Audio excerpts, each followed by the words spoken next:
Desde el Palacio de la Moneda, como lo hemos hecho habitualmente, vamos a entregar la información diaria referente a tópicos que tienen que ver con salud, con seguridad, con cuarentenas.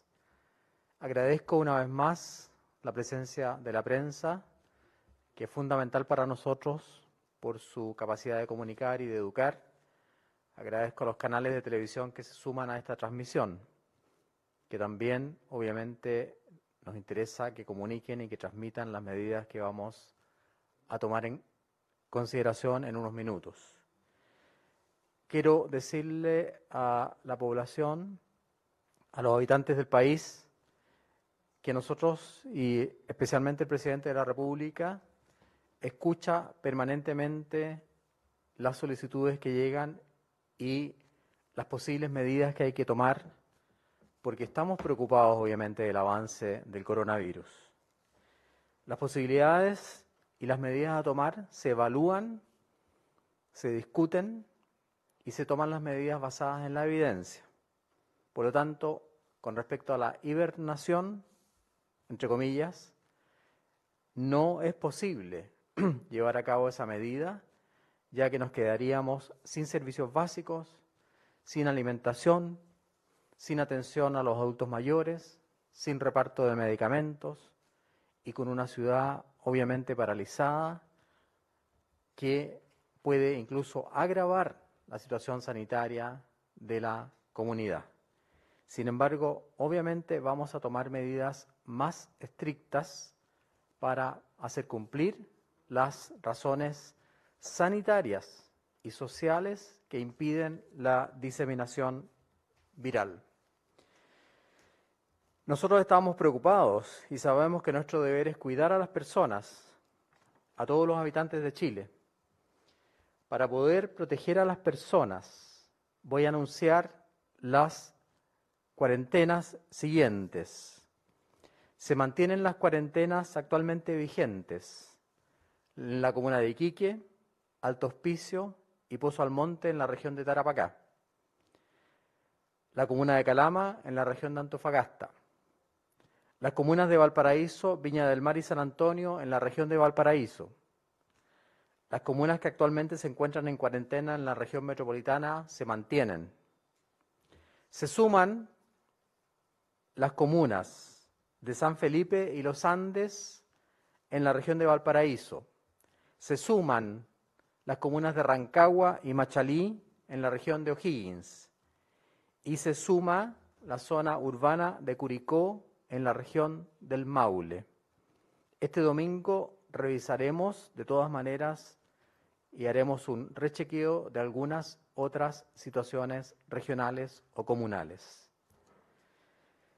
Las cuarentenas en la región metropolitana van a tener un control más estricto y para explicar este tipo de situaciones le doy la palabra a la subsecretaria Katy Martorell. Gracias, ministro. Bueno, tal como todos han podido ver, lamentablemente todas las medidas que se han adoptado para estas cuarentenas, sobre todo en la región metropolitana, no han sido suficientes para lo que se esperaba en la disminución del desplazamiento de las personas. Eso significa que hoy día no hemos logrado contener los contagios y, por lo tanto, necesitamos adoptar medidas que nos permitan actuar de manera más drástica aún en cuanto a las posibilidades de las personas de salir de sus casas. ¿Y esto por qué? Por una razón muy simple. Estamos resguardando y protegiendo la vida y la salud de las personas. Estas medidas más drásticas que ha señalado el ministro son las siguientes. Primero, respecto a los permisos individuales de desplazamiento, solo se podrá obtener 2 por persona en horario diurno, es decir, no en horario de toque de queda a la semana. Se reducen de 5 a 2. Respecto a los salvoconductos individuales, estos se mantienen, pero se recuerda que el salvoconducto individual solo puede ser utilizado en horario de toque de queda y en solo 2 ocasiones, cuando se requiere hacer un trámite funerario o también cuando se requiere realizar un tratamiento médico que supera las horas y por lo tanto pasa más allá de las 10 de la noche, que es horario de toque de queda. Ustedes ya han visto que hemos comenzado a implementar el permiso único de trabajo. ¿Qué es lo que permite hoy día este permiso? Primero, que las empresas esenciales tengan su rubro y su giro establecido en Servicio de Impuesto Interno y por lo tanto se corrobora que eso sea efectivo. Hemos escuchado muchas denuncias de personas que están siendo llamadas a trabajar en empresas que no son rubros esenciales. Y además de eso, permite que cada una de las personas que son trabajadores señalados por las distintas empresas pueda verificarse con la base de datos de Epivigila si deben estar en aislamiento por COVID. Es un control permanente de horario diurno y vespertino. Anunciamos la primera etapa. Sin embargo, ahora vamos a sumar también a los funcionarios públicos y también a los servicios de alimentos y comercio esencial. Solo quedarán fuera de este permiso único colectivo, de este PUC, solo quedarán fuera transporte, funcionarios de salud público-privada, bomberos y las Fuerzas Armadas y de Orden y Seguridad. Los funcionarios públicos deberán sumarse entonces también a este permiso de manera tal que las personas que estén en la calle solo pueden hacerlo con el permiso que les llega a su correo, que viene con el nombre de la persona individualizado, con el horario y la labor que deben realizar. Esto evita también que personas con su carnet de identidad y credencial puedan realizar otro tipo de gestiones, como por ejemplo ir a una farmacia, a un supermercado. Y además, respecto a los permisos colectivos únicos de trabajo, les pediremos a las empresas esenciales un esfuerzo mayor en disminuir la cantidad de personas que tienen trabajando. Hoy día es el compromiso de todos poder sacar adelante este gran desafío que es la pandemia. Y como lo ha señalado el ministro, no es posible hablar de una hibernación, de cerrar la ciudad, porque eso afecta la calidad de vida de las personas que están en cuarentena, no permite el abastecimiento, no permite el acceso a los servicios que son básicos. Pero, sin embargo, en la región metropolitana vamos a restringir al máximo los permisos, porque si no disminuimos el desplazamiento, no vamos a lograr el objetivo que es salir adelante de esta catástrofe, de esta pandemia. Y no solo eso, además se reforzará aún más todas las fiscalizaciones que se están realizando. Muchas gracias, subsecretaria Martorell. Quiero saludar también al ministro de Defensa, don Alberto Espina, a quien le voy a solicitar justamente que explique las medidas de fiscalización que son importantes e indispensables para controlar este tipo de medidas. Ministro. Muchas gracias, ministro. Muy buenas tardes. En primer lugar, quiero señalar que el presidente de la República, Sebastián Piñera, decretó la renovación del estado de excepción constitucional de catástrofe con una misión, salvar la vida de nuestros compatriotas y proteger la salud de todos los habitantes de Chile. Y esa misión es la que vamos a llevar adelante, liderado por el presidente de la República, bajo la directa conducción del Ministerio de Salud, el doctor París, y con todo y el total apoyo de las Fuerzas Armadas, el Ejército, la Armada, la Fuerza Aérea y de las policías, Carabineros y la PDI. Eso lo vamos a hacer contra viento y marea. Y esa misión es noble porque significa salvar vida de compatriotas. Quiero señalarles que en estos momentos en nuestro país hay un total de 70.020 efectivos desplegados, de los cuales 30.896 corresponden a las Fuerzas Armadas y 39.124 a Carabineros y la PDI.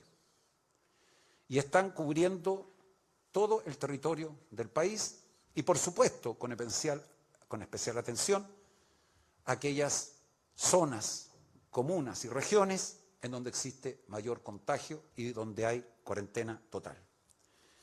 A la fecha se han realizado 17.400.071 fiscalizaciones a personas. 17.471.000 fiscalizaciones, que comprenden toques de queda, aduanas sanitarias, cordones sanitarios, cuarentena. Y se han fiscalizado 6.518.000 vehículos, por las mismas materias que hemos indicado en lo que corresponde a la fiscalización de los vehículos. Y esto, sin embargo, a pesar del esfuerzo que se ha hecho, no ha impedido que personas, de manera absolutamente irresponsables, pongan en riesgo la vida de nuestros compatriotas por no cumplir con las medidas establecidas por la autoridad sanitaria. Por lo tanto, lo primero que nosotros pedimos es que exista solidaridad y responsabilidad. De esto se sale luchando todos juntos, contra viento y marea, pero con una actitud de cada uno de ustedes que sea solidaria con mayúscula y que sea responsable. Adicionalmente, está pronto a aprobarse, probablemente en el transcurso de esta semana, un proyecto de ley que desde el punto de vista del gobierno es liderado por el Ministerio del Interior, el ministro Gonzalo Blumel y el subsecretario Juan Francisco Gali, que aumenta considerablemente las penas a quienes infringen las medidas de la autoridad sanitaria. ¿Cuáles son estas penas actualmente? La infracción de una instrucción, de una medida dictaminada por la autoridad sanitaria, las cuarentenas, los cordones sanitarios, etcétera, tienen una pena muy baja, 541 días como máximo y una pena de poco más de 1 millón de pesos. Bueno, esta pena se ha elevado a 5 años de cárcel, de 541 a 5 años de cárcel, con un apoyo transversal en el Congreso que por supuesto el gobierno agradece tanto a los parlamentarios de oposición como a los parlamentarios de gobierno. Pero además se sanciona, atención, a quienes convocan a espectáculos, celebraciones o festividades infringiendo las reglas sanitarias. Y esta pena también se hace extensiva a aquellos empleadores que piden u obligan a sus trabajadores a realizar actividades infringiendo las normas de restricción o cuarentena sin obtener los permisos del caso con las restricciones que acaba de señalar la subsecretaria Martorell. En consecuencia, a contar de los próximos días, la penalidad va a ser de 5 años. Y el que la infringe va a tener que someterse a esa penalidad porque no puede haber contemplación con quienes están, entendámoslo bien, poniendo en riesgo la vida de nuestros compatriotas. Y respecto a la fiscalización en terreno, la instrucción del presidente de la República, Sebastián Piñera, ha sido clarísima, que ha sido transmitida a los jefes de la defensa y por supuesto a las policías. Va a haber una fiscalización en terreno extraordinariamente rigurosa y rígida.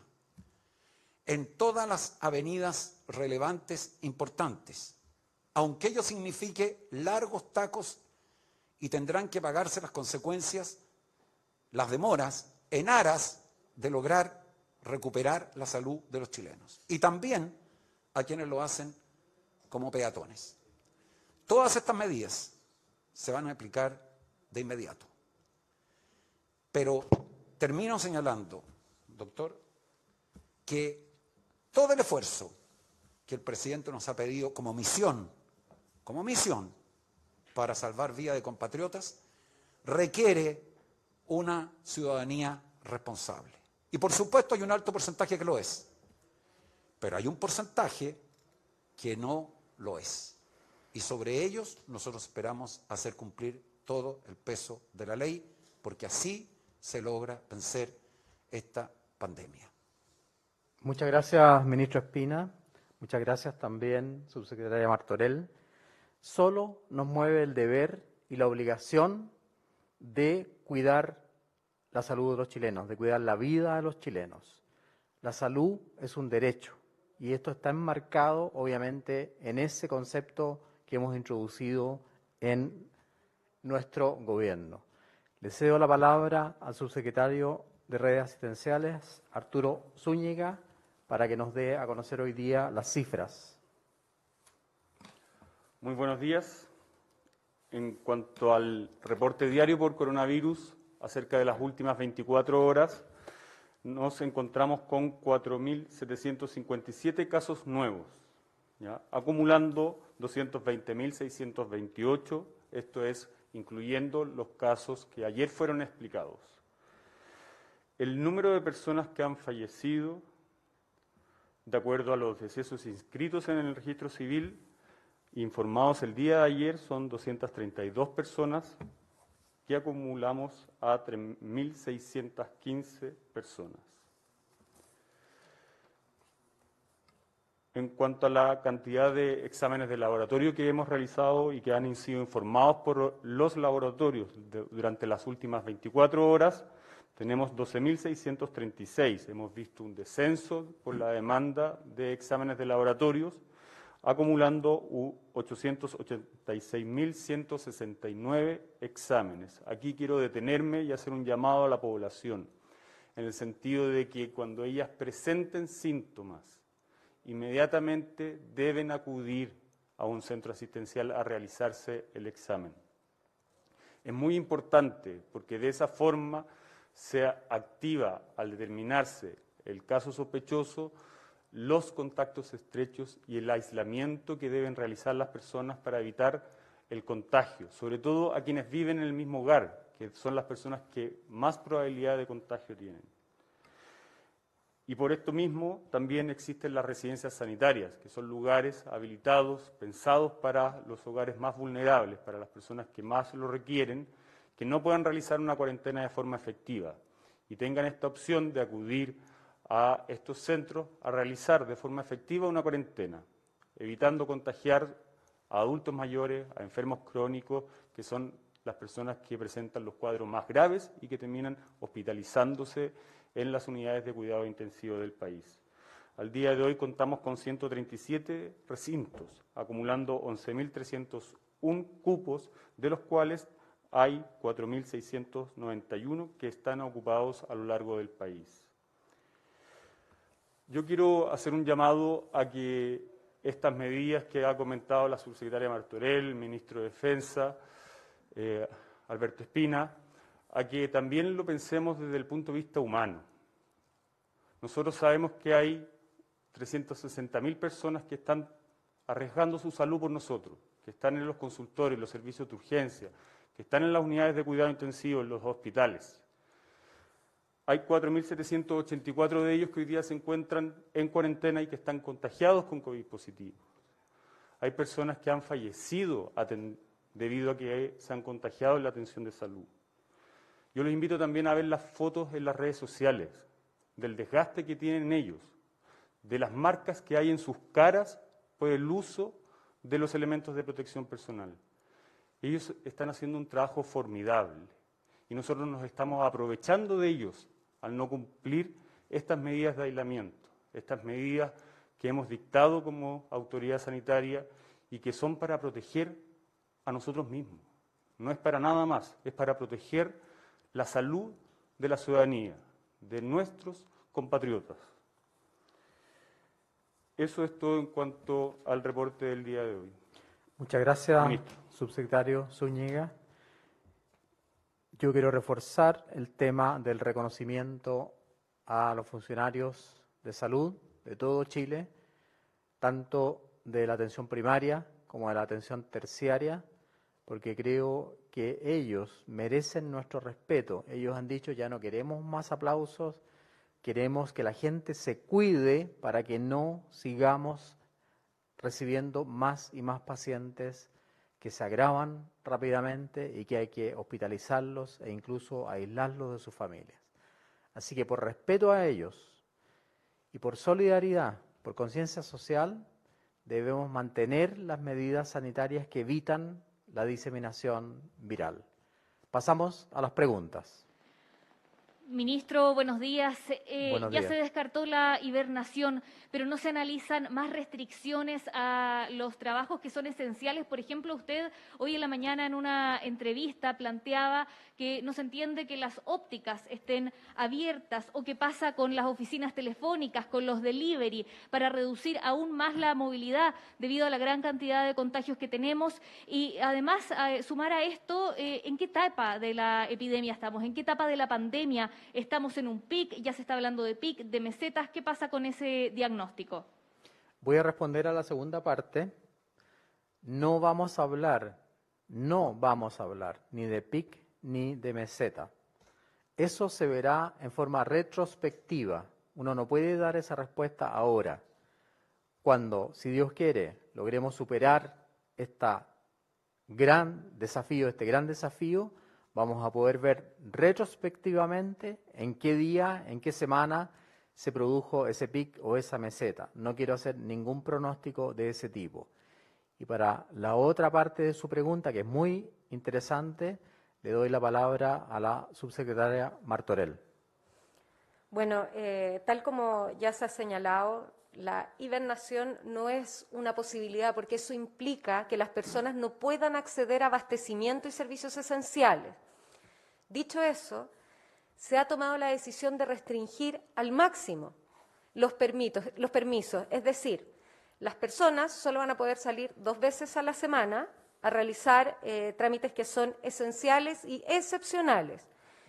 Y en el caso de las empresas que usted planteaba, los delivery hoy día están también pasando por el permiso único, a diferencia de lo que ocurría antes, que funcionaban solo con credencial y carnet de identidad, y por lo tanto se hace el cruce de datos para verificar si tienen o han tenido o debiesen estar en aislamiento por COVID, como también se establece día a día cuál es la cantidad de personas que van a estar colaborando, trabajando en el delivery, entendiendo que son fundamentales para poder llegar con los servicios de primera necesidad y con los bienes de primera necesidad a las casas de las personas que se encuentran en cuarentena. Respecto a la situación de telefónicas y ópticas, precisamente este nuevo permiso nos permite controlar ese tipo de situaciones, porque lo que está permitido en las telefónicas es que puedan dar el servicio, no vender teléfonos. Y es por eso que la fiscalización va a ser muy importante respecto a las empresas. Y el mensaje es uno solo: las empresas que abusan de estos permisos están cometiendo un delito. Lo ha dicho el ministro Espina, lo vuelvo a reforzar. La fiscalización en este sentido va a ser implacable. Por lo tanto, la autorización para el suministro de telecomunicaciones no es venta de teléfonos. Muchas gracias, subsecretaria. Segunda. Sí, ministro, si le podía insistir en qué etapa igualmente estamos de la pandemia, porque, por ejemplo, los especialistas hablan de 4 semanas que pueden ser muy oscuras. Ayer tuve una larga reunión con toda la Cámara de Diputados, por videoconferencia obviamente, y hablamos de este tema. Yo lo que puedo decir, y se lo comuniqué a los honorables diputados, de que estamos pasando por una situación difícil, si eso es innegable. Y esa situación difícil yo no puedo, ni nadie puede hacer un pronóstico con exactitud de cuánto va a durar o cuánto se va a mantener. Mientras estemos pasando por esa situación, obviamente que tenemos que hacer todos los esfuerzos posibles, respetar las recomendaciones sanitarias, respetar el toque de queda, respetar la cuarentena y sobre todo pensar en el trabajo de los trabajadores de la salud. Por lo tanto, no es conveniente dar anuncios que después pueden ser desmentidos por la realidad, todo lo contrario. Ya dije, la meta, la meseta, el pic, lo veremos en forma retrospectiva. Lo que tenemos que hacer ahora, y una vez le preguntaron eso a un ministro de Salud extranjero, no me pregunten qué va a pasar o cómo va a pasar. Pregúntenme cómo vamos a responder como Estado de Chile, como gobierno, a esta situación de emergencia. Buen día, ministros, subsecretarios. En ese mismo sentido, las cuarentenas no han restringido la movilidad, ya lo han hablado ustedes también. Incluso un informe de la Unidad Operativa de Control de Tránsito indica que hay un 6% más de incremento en el flujo desde este miércoles comparando con el miércoles pasado. ¿Se evalúa restringir quizás el acceso al transporte público o aumentar la fiscalización específicamente en el control vehicular? Y también consultarle por un balance de la situación del sistema sanitario centralizado que tenemos. ¿Cuál es la situación de los hospitales considerando el sistema frontal? En el hospital de Coquimbo se denunciaba que se estaba lloviendo y en una clínica privada, la clínica Indisa, indicaban que ya se habían ocupado todas las camas. ¿Cuál es la situación en general en estos dos aspectos en el sistema centralizado de salud? En la primera parte de su pregunta le voy a pedir a la subsecretaria Martorell y al ministro de Defensa que respondan. Y en la segunda parte lo haremos en conjunto con el subsecretario Zúñiga. Bien. Respecto a ese aumento del 6%, lo primero es señalar que no se debe a las personas que utilizan el transporte público, sino es un informe que se refiere a la cantidad de vehículos que están circulando. Respecto a eso, hemos estado trabajando en conjunto con el Ministerio de Transporte también para incorporar a los fiscalizadores de la Subsecretaría de Transporte en la calle, colaborando con las Fuerzas Armadas y Carabineros. Y vamos a tomar todas las decisiones que sean necesarias para controlar esta pandemia y vamos a fiscalizar con toda la fuerza de la ley. Y lo que quiero transmitir con esto es que si es necesario adoptar aún más medidas de las que ya se han adoptado, se va a hacer. Se va a hacer porque lo que está hoy día en juego, y ya se ha dicho reiteradamente en este punto de prensa y en muchos más, es la vida y la salud de las personas. Gracias, subsecretaria. Ministro. Bien, la pregunta yo creo que apunta a un tema bien de fondo, porque lo que la ciudadanía espera de las autoridades, lideradas por el presidente de la República, es que adoptemos todas las medidas que nos permitan disminuir la circulación en las ciudades que están en cuarentena, en este caso estamos hablando de la región metropolitana, entre otras, y hacerlo con eficacia. Y la manera de hacerla con eficacia son tres. La primera, instruyendo a las Fuerzas Armadas, Carabineros, Investigaciones y la autoridad sanitaria a fiscalizar, fiscalizar y fiscalizar. La segunda, estableciendo que quien infringe va a pagar con cárcel, porque no hay otra alternativa. Va a pagar con cárcel. Y en tercer lugar, haciendo un llamado, que es ser solidarios y responsables.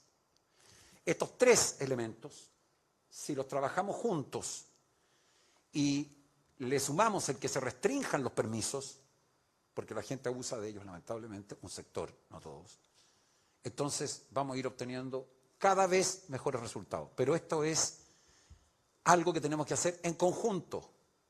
Esto no es algo que depende solo de la autoridad ni solo de la ciudadanía. La autoridad lidera, pero la ciudadanía tiene que acompañar. Y por eso nosotros creemos que hemos dado las medidas para lograr un mejor resultado y, por supuesto, estamos siempre abiertos a cualquier nueva sugerencia que se haga en cualquier ámbito, porque como esta es algo que afectamos todos juntos, los que tienen buenas ideas, bienvenidos sean, se evalúan y se resuelven finalmente bajo la conducción del presidente de la República. Con respecto a la saturación, la verdad es que el informe de hoy día de la Sociedad Chilena de Medicina Intensiva relata que la ocupación de camas en el sistema de unidades de cuidados intensivos se mantiene estable en un 78%, en un 90%, y que la ocupación de unidades intermedias también se mantiene estable. La ocupación de ventiladores mecánicos disponibles se mantiene estable y obviamente hay que entender que es un sistema integrado, público-privado. Por lo tanto, si en algún momento en alguna unidad, ya sea pública o privada o de las Fuerzas Armadas, hay necesidad de un reforzamiento o de un traslado, eso se maneja a nivel central y se hacen las correcciones necesarias para que ningún paciente quede desatendido. Con respecto a las otras dos preguntas, le cedo la palabra al subsecretario Zúñiga. Bueno, en relación a lo mismo que comentaba el ministro París, nosotros tenemos una red integrada de COVID-19. ¿Qué quiere decir eso en términos prácticos? Que cada ciudad, en conjunto con todos sus hospitales, sean hospitales públicos, sean hospitales privados, sean hospitales de las Fuerzas Armadas, de Carabineros, de cualquier especie, funciona como un solo hospital. Eso quiere decir que todas esas camas están disponibles para un paciente independiente de si ese paciente se presenta en uno o en otro establecimiento. Hay una coordinación desde la unidad de gestión centralizada de camas que permite disponer a los ciudadanos, independiente del lugar donde hayan consultado, de las camas que están disponibles de acuerdo a su nivel de gravedad. Eso viene ocurriendo ya hace varias semanas. Estamos hablando de mediados de marzo, cuando el Ministerio de Salud, a través de una resolución, dictaminó el sistema integrado COVID-19, poniendo a la Subsecretaría de Redes Asistenciales al mando de todos los establecimientos del país que contaran con unidades de cuidado intensivo para, obviamente, dar una respuesta de acuerdo al nivel de gravedad, al nivel de enfermedad de los ciudadanos. Y para eso tiene distintos caminos. Puede trasladar pacientes de un hospital a otro, sea vía terrestre, aéreo, en donde las Fuerzas Armadas que comanda el ministro Espina nos han ayudado muchísimo, al igual que Carabineros de Chile, y también puede trasladar ventiladores de un hospital a otro. Y lo hemos visto, ya como ocurrió en la ciudad de Punta Arenas, en donde en su primera ola de contagio necesitó de un mayor número de ventiladores y estos fueron trasladados desde la ciudad de Santiago hacia la ciudad de Punta Arenas. Y también trasladamos pacientes desde Punta Arenas hacia la ciudad de Santiago. Y eso está ocurriendo en cada ciudad del país que necesita una mayor capacidad hospitalaria de la que ya han aumentado, porque cada uno de los hospitales ha crecido muchísimo. Para dar algunos ejemplos, el mismo Hospital San José, de 14 camas, hoy día tiene más de 60 camas de unidades de cuidado intensivo. La Posta Central, más de 100 camas de unidades de cuidado intensivo. El Sotero del Río pasó de 20 camas a 70 camas. Todo este crecimiento se ha hecho gracias a los trabajadores de la salud, que se han organizado, que se han capacitado, que se han aumentado a través de contrataciones y nos ha permitido aumentar de esta forma un gran número de camas de unidades de cuidado intensivo. Pero tal como lo he dicho en otras ocasiones, esto no es para que las personas tomen una conducta u otra conducta. La conducta de la ciudadanía tiene que ser una sola, y es pensar en el prójimo, pensar en que cada una de esas salidas que se hacen, que no son trascendentales, pueden estar arriesgando la vida de sus seres queridos, de sus vecinos, de adultos mayores. Y es por eso que insisto en el llamado a respetar las medidas. Hay personas que se están sacrificando, que se están arriesgando su salud, que están teniendo heridas en las caras por el uso de las mascarillas. Véanlo, es una realidad que está ocurriendo en todo el país. Y por favor respeten las medidas de la autoridad sanitaria. Y en cuanto a las afectaciones por el frente de mal tiempo, bueno, efectivamente hay establecimientos que han tenido algunos problemas. Siempre hay un plan para poder abordar eso con el objetivo de no dejar de atender a la población.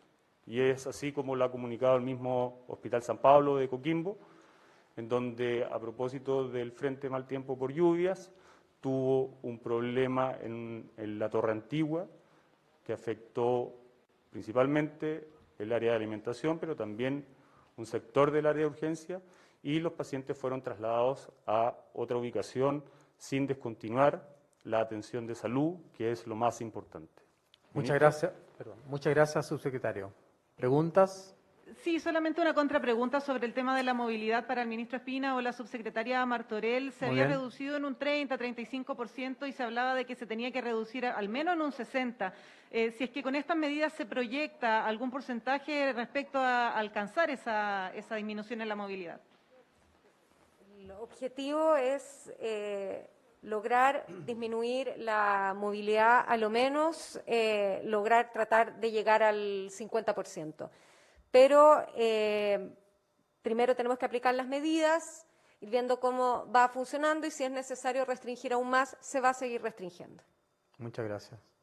¿Preguntas? ¿Cuándo van a comenzar a regir estos permisos nuevos? ¿Desde mañana, desde pasado? ¿Cuándo van a estar en la comisaría virtual? ¿Tu secretaria? A partir del lunes.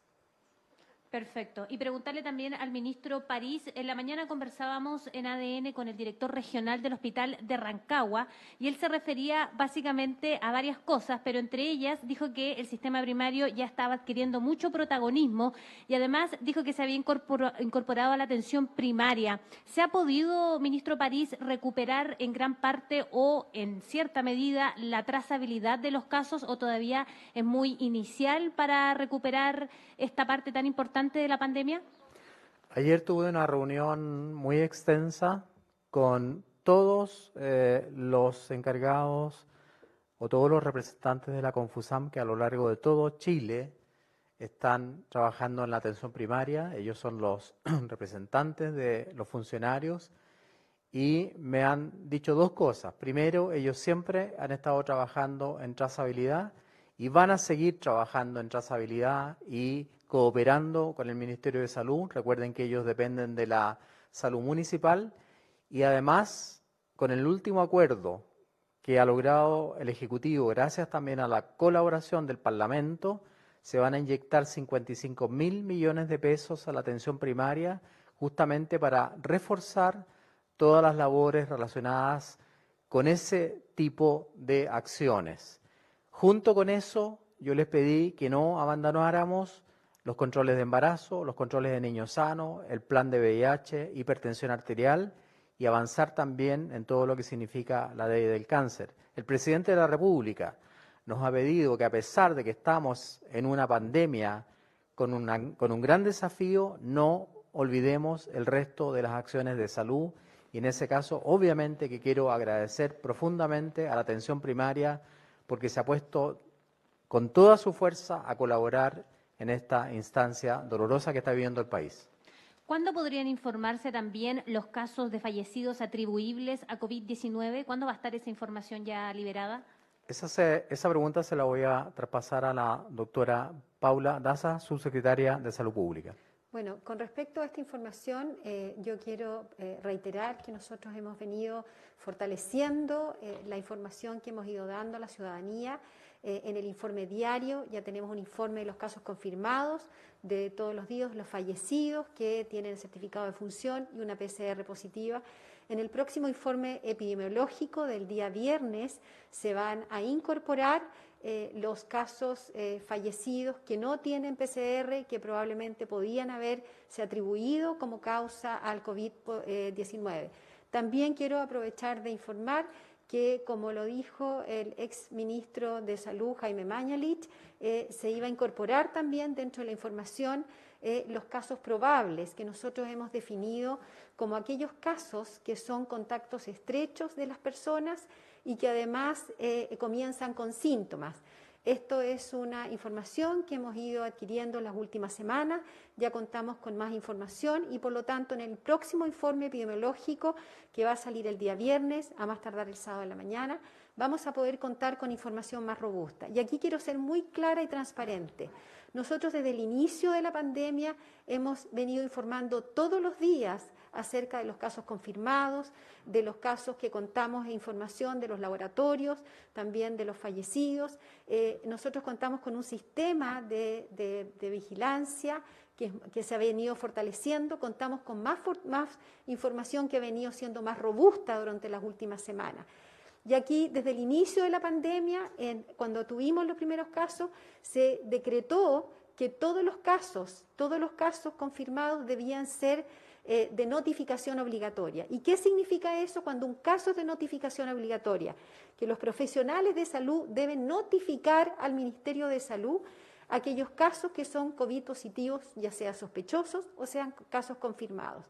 Y es por eso que es fundamental, y aquí quiero hacer un llamado a los profesionales de salud, que tienen la responsabilidad de notificar al Ministerio de Salud, a la plataforma de Epivigila, aquellos casos que son sospechosos y también, una vez que tengan la información de PCR positiva, notificarlos como confirmados. En la medida que nuestro sistema de salud, que depende de la notificación que realizan todos los profesionales de salud, vamos a poder contar con información mucho más precisa, mucho más oportuna, para también darla a conocer a la población.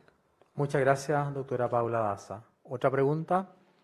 Muy buenas tardes. Se ha dicho que la meta es reducir en un 50% la movilidad. ¿Es suficiente la medida de restringir los permisos para cumplir ese objetivo?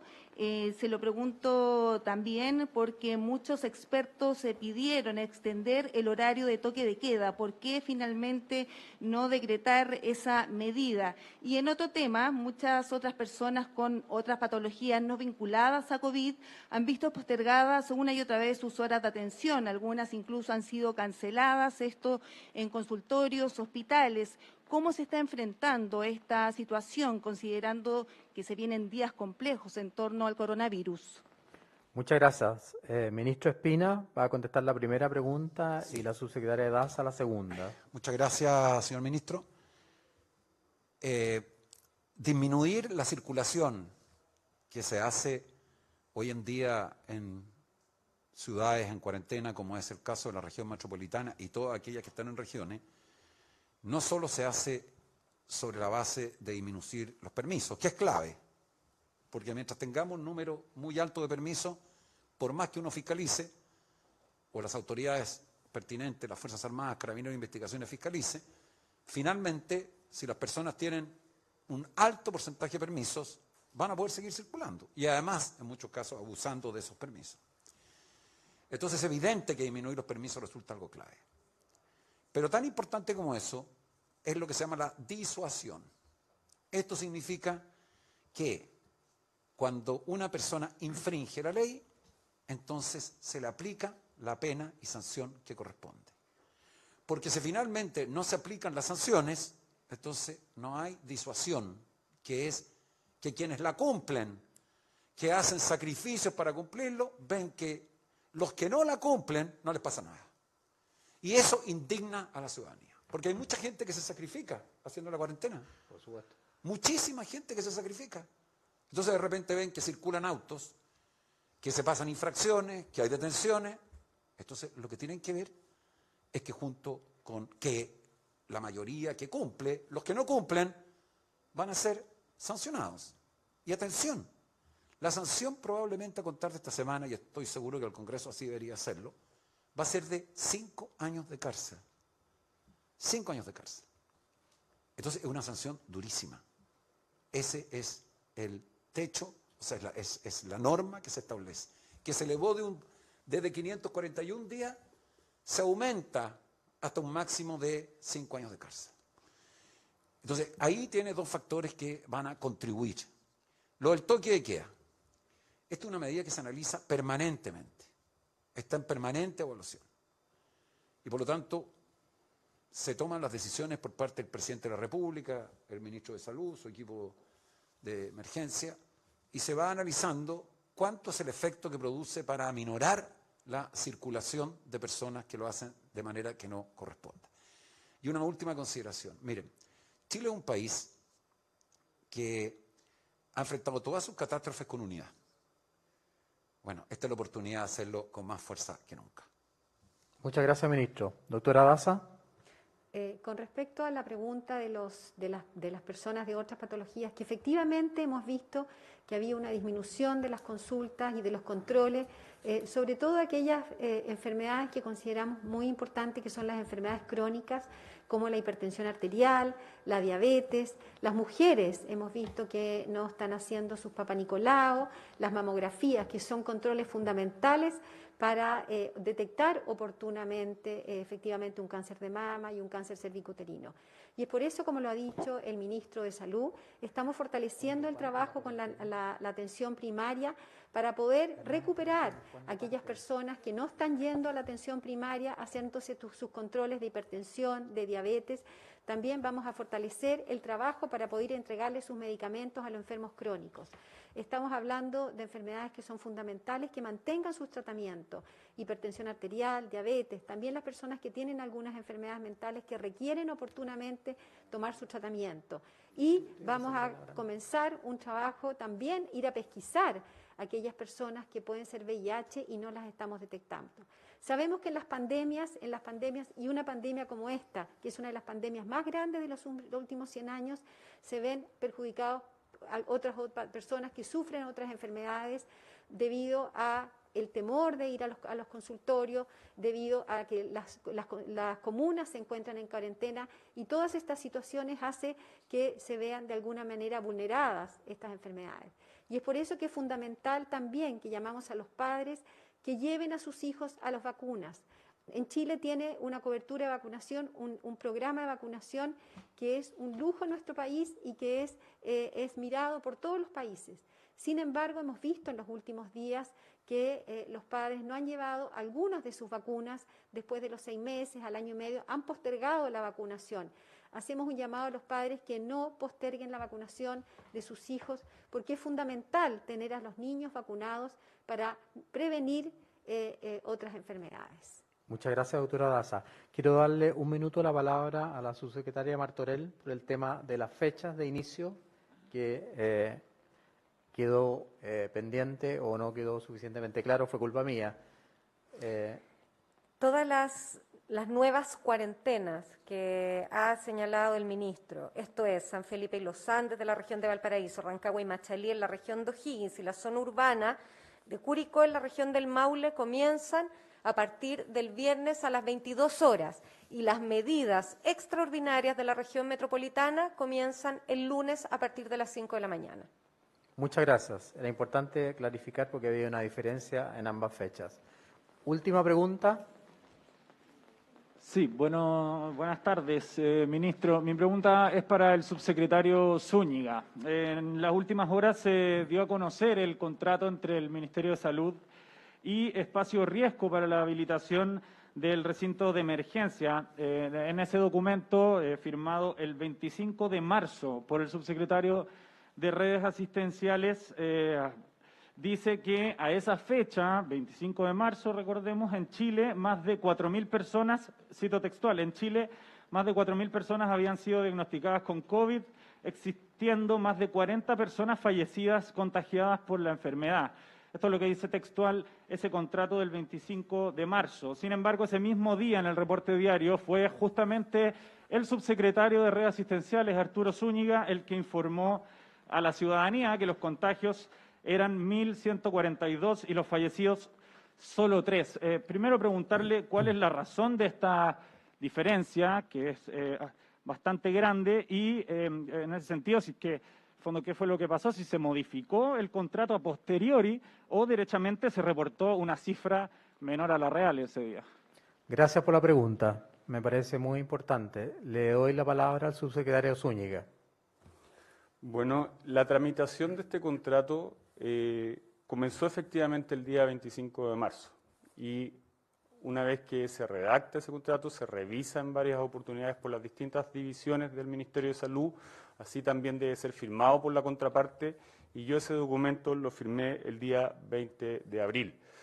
Y otra prueba más de que ese documento tuvo correcciones posteriormente es que en el mismo párrafo que usted menciona está hablando de los contagios a nivel mundial, que se acercan a 1 millón, y de 60.000 personas que han fallecido a nivel mundial. Y esas cifras corresponden aproximadamente al 6-7 de abril. ¿Ya? Por lo tanto, hay modificaciones que se le hacen al contrato y es un trámite normal de la firma de un contrato. Y para mayor transparencia, nosotros enviamos, porque fue solicitado por Contraloría General de la República, el día 15 de mayo este contrato para su revisión. Eso es. Muchas gracias.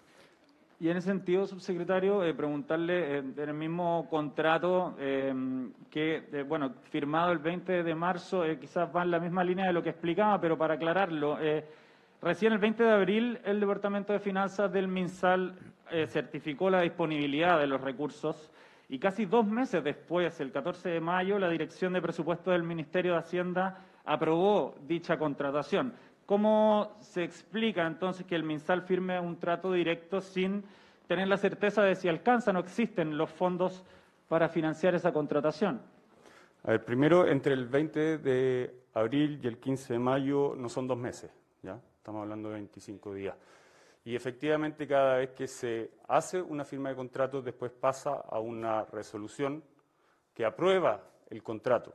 Y esta se hace posterior, no se puede autorizar algo por resolución que no ha sido firmado. Es un proceso normal dentro de la Administración Pública del Estado y, como acabo de mencionarlo, este contrato fue enviado a Contraloría para su total revisión y si hay algo que tengamos que corregir, lo vamos a hacer.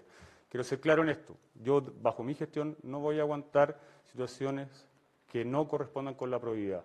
Ya he tomado acciones anteriormente por otras situaciones y las voy a tomar. No voy a dudar de tomar todas las acciones que correspondan para mantener la probidad dentro de lo que es mi gestión. Muchas gracias a todas y a todos los periodistas. Gracias a esta nueva mesa, subsecretaria Martorell, ministro de Defensa, Alberto Espina, les doy las gracias por acompañarnos hoy día y con esto terminamos la transmisión.